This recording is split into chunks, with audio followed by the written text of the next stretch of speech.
to your local election headquarters this evening.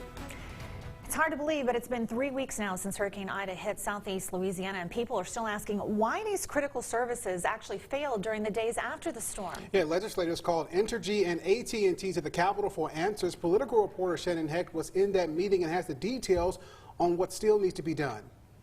The Joint Commerce Committee heard testimony from both utility and internet providers about their recovery efforts from both Hurricane Laura a year ago and now Hurricane Ida. In the days after Ida left the state, cell phone service for AT&T was offline. Even the state-contracted emergency service safety net did not work, forcing 911 centers to set up alternative numbers and slowing down search and rescue efforts. AT&T sent a lobbyist to Monday's hearing, answering basic questions about the failure of service, greatly upsetting lawmakers. So now I have a cell phone with AT&T that doesn't work. I have a police portable that doesn't work. And I have people in their attics trying to save their lives.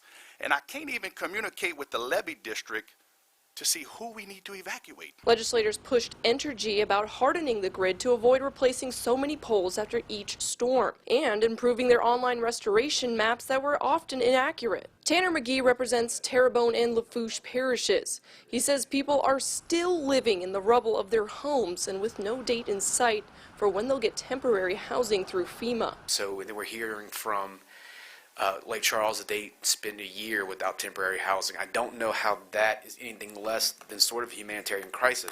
McGee says the state needs stronger laws regulating insurance, utility services, and recovery timelines because these powerful storms appear to be much more common. Legislators had many more questions for Entergy and AT&T as well as other service providers, so they plan to have them back here at the Capitol sometime next month.